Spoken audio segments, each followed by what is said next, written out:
Notre première crise de gouvernance dans les temps modernes, elle remonte à la Coupe du Monde 2010, où peut-être certains d'entre vous se souviennent que nos joueurs avaient, à la face du monde, refusé de descendre d'un bus, ce qui avait créé non seulement un trouble sportif, mais une dégradation de l'image de la France compte tenu de la répercussion médiatique d'une Coupe du Monde de football.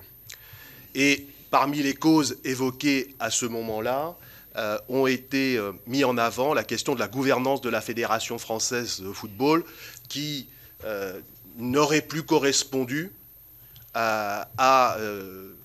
aux nécessités, aux obligations d'une grande fédération en charge de budgets importants, dans un sport regroupant plus de 2 millions de licenciés et ayant une résonance internationale importante. Et comme c'est parfois le cas, à l'issue de cette crise sportive, c'est enclenché une crise de gouvernance qui a fait l'objet de la réunion d'États généraux. Et donc l'ensemble des représentants du football se sont réunis pour pouvoir déterminer quelle pourrait être la meilleure gouvernance pour éviter à l'avenir ce type de crise. Et à cette occasion-là, il est sorti donc une nouvelle gouvernance de la Fédération française de football, qui reposait sur un certain nombre de grands axes.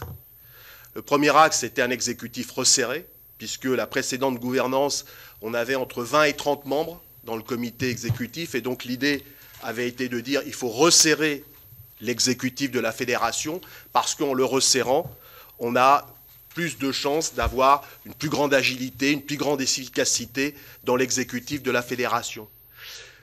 Deuxième point important, on avait mis en place un scrutin de liste.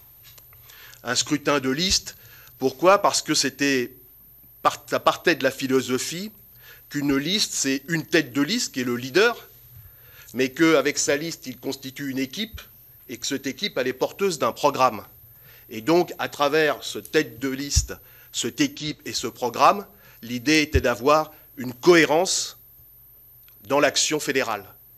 Donc un exécutif resserré, une équipe, un programme, et donc une plus grande agilité et une cohérence dans la direction de la fédération. C'est ce qui s'est mis en place en 2011 jusqu'à aujourd'hui.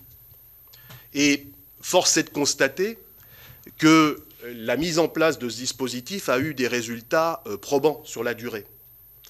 Probants parce que vous avez bien voulu faire état des résultats sportifs des équipes nationales françaises. Elles sont, je peux le dire, quelque part un âge d'or du football français. 7 tournois finaux mondiaux, 4 fois la France présente dans la finale. 2 fois vainqueur. J'ai un âge qui me permet de dire qu'il fut des époques où la question n'était pas de savoir si on allait à la finale, c'était de savoir si on allait au tournoi final. Et donc, de ce point de vue-là, un progrès incontestable. Du côté des féminines, Euro en Angleterre, notre équipe féminine, demi-finaliste de l'Euro. Et je pourrais évoquer les résultats des équipes de jeunes. Et donc la France, de ce point de vue-là, et je pense que c'est la mission de la fédération, c'est de permettre à ces équipes, à tous les niveaux, d'être les plus performantes possibles. Je pense que les résultats ont été probants.